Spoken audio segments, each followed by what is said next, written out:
आज का वीडियो बेहद महत्वपूर्ण होने वाला है। आज की वीडियो में मैं आप लोगों को बताऊंगा कि आप कोई भी ज़मीन खरीदते हैं तो आप कौन कौन से डॉक्यूमेंट्स आपको देखने चाहिए और वो डॉक्यूमेंट्स बिल्कुल सही हैं, उनकी जांच आपको कैसे करनी चाहिए जिससे आप कोई भी फर्जी ज़मीन में पैसा न फंसें और जो आप ज़मीन खरीद रहे हैं वो बिल्कुल सेफ़ रहे। क्योंकि आजकल जो है फर्जी ज़मीनें बहुत अधिक बेची जा रही हैं और सबसे ज़्यादा मामले जो न्यायालयों में पेंडिंग हैं वो ज़मीन से संबंधित हैं। लोगों की पूरी ज़िंदगी भर की कमाई डूब जाती है। तो कोई भी ज़मीन बिल्कुल सही तरीके से कैसे खरीदें जिससे आपके साथ कोई भी किसी प्रकार का फ्रॉड ना हो।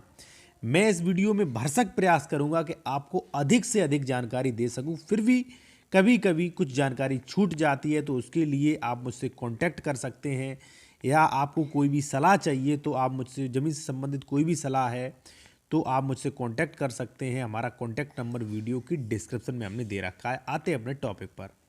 देखिए, सबसे पहले मैं आपको बताऊं कि कोई भी ज़मीन खरीदने से पहले आपको उसके क्या क्या डॉक्यूमेंट्स देखने चाहिए। सबसे पहले उसकी आपको खतौनी, जैसे मैं आपको बता दूं, पहले मैं आपको डॉक्यूमेंट्स बता रहा हूं, फिर मैं आपको बताऊंगा कि डॉक्यूमेंट्स में कौन क्या क्या देखना चाहिए और डॉक्यूमेंट्स कैसे चेक करने चाहिए।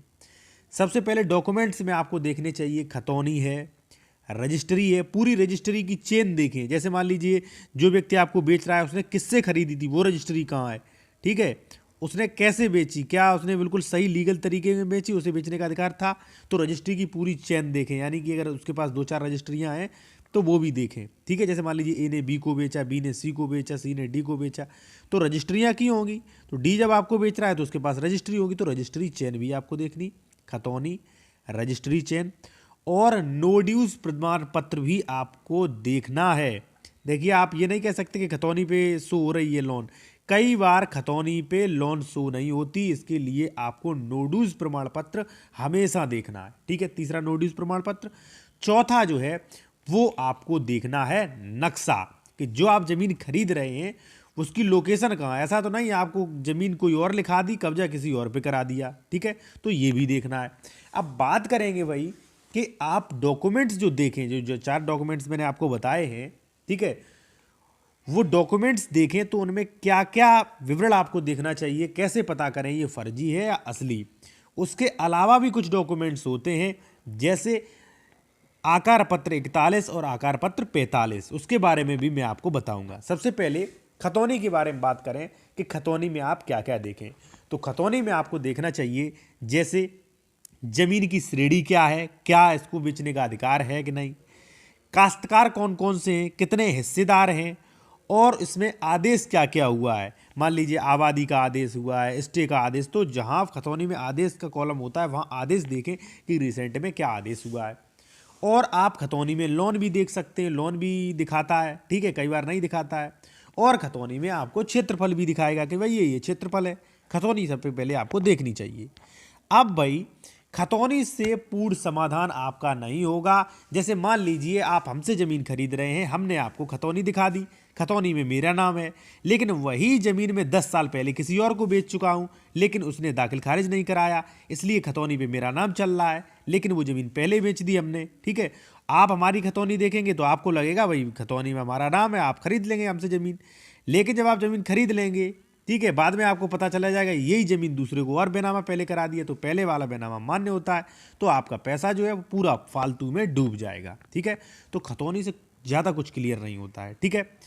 अब आपको देखनी है भैया रजिस्ट्री चेन, ठीक है। जैसे मान लीजिए हमने आपको खतौनी दिखाई तो आप देखेंगे भाई खतौनी, अगर पैतृक संपत्ति है तो रजिस्ट्री होगी नहीं, अगर मैंने भी खरीदी थी तो आप कहेंगे खरीदी थी, तो आप रजिस्ट्री दिखाइए अपनी, और जिसने बेची है उसकी भी रजिस्ट्री लाइए। उसके पास कैसे आई, उसकी पैतृक जमीन थी कि वसीयत द्वारा ली थी कि खरीदी थी, क्या किस प्रकार उसके पास जिसने आपको बेची है उसने कैसे बेच दी, ये भी आपको देखना है। क्या उसे बेचने का अधिकार था, वो भी आपको देखनी है। इसलिए आपको रजिस्ट्री की सभी चेनें देखनी है, ठीक है।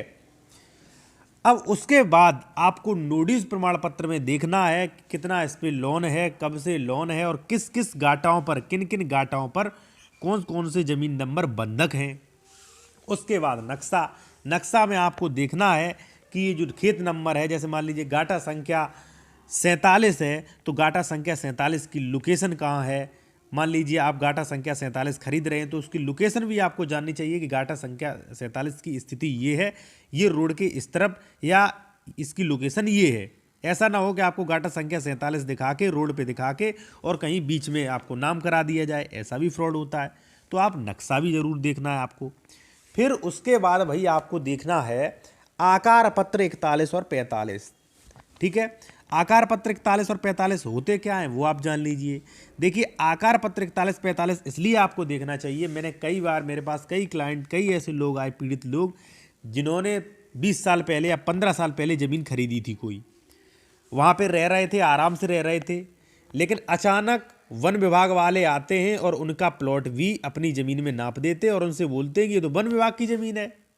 वो कहते हैं कि मैंने खतौनी देख के ली, खतौनी तो सही थी, लेकिन वो कहते हैं कि खतौनी तो सही थी, खतौनी जो है पट्टा ही गलत आवंटित हुआ है। आप 41-45 उठा के देख लीजिए। जब 41-45 निकलवाते हैं तो वहाँ पे जो है वन विभाग की ज़मीन आती है। 41-45 वो अभिलेख हैं जिससे आपको ये पता चलता है कि इस ज़मीन की शुरुआत कैसे हुई, ये ज़मीन की श्रेणी क्या थी शुरुआत में, और ये कैसे इस व्यक्ति के पास आई। 41-45 आप ऐसे समझ सकते हैं कि ये ज़मीन की जन्म पत्री होती है, पूरी जन्म कुंडली 41-45। ठीक है, तो 41-45 से आपको ये पता चलता है कि ये ज़मीन सरकारी, ग्राम सभा, तालाब की, वन विभाग की, रेलवे की, किसी की ज़मीन तो नहीं है ये। ठीक है, नहीं किसी ने रेलवे की ज़मीन हो, अपने नाम करवा ली गलती से, या आ गई और आपको बेच दिया। ठीक है, तो 41-45 भी आपको देखना है। उसके बाद आपको देखना है केस स्टेटस। भाई, जो आप ज़मीन खरीद रहे हैं, जिसमें आप पैसा इन्वेस्ट करने वाले हैं, उस ज़मीन पर कोई केस तो नहीं चल रहा है, कोई वसीयत का केस या विरासत का केस या मान लीजिए अन्य कोई केस तो नहीं चल रहा है। कई बार क्या होता है, मान लीजिए हमारा केस चल रहा है, हम तहसीलदार से जीत गए, ठीक है, दूसरा पक्ष अपील में गया, हमने इससे पहले ही ज़मीन आपको बेच दी, अब तो केस आप लड़ेंगे, आप फंस गए।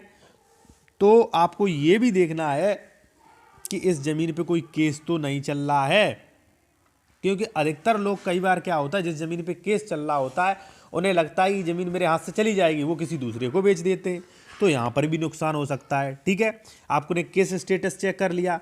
उसके बाद आपको ज़मीन देखना है, इस पर भौतिक कब्जा किसका है, कौन इस पर कब्जा किए हुए है, कोई किराए पर लिए नहीं है, ये भी देखना है। कहीं ऐसा तो नहीं ज़मीन पर कब्जा कोई और किए हुए और आप नाम करा लो, कल से आप जो है पुलिस के पास जाते फिरो, पैसा खर्च करते फिरो। ठीक है, तो भौतिक कब्जा भी आपको चेक करना है कि ज़मीन मौके पर है कि नहीं है।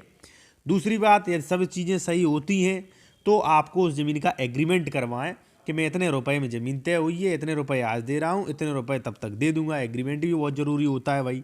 ठीक है, उसके बाद आपने एग्रीमेंट करवा लिया, जो पैसा जो है वो आपको सब RTGS के थ्रू देना है या बैंक के थ्रू देना है, चेक के थ्रू दें, क्योंकि इसका रिकॉर्ड आपके पास रहता है। कल से बेचने वाला बेईमानी करे तो आप उसके खिलाफ कानूनी कार्रवाई कर सकते हैं अगर पैसा बैंक द्वारा दिए होगा।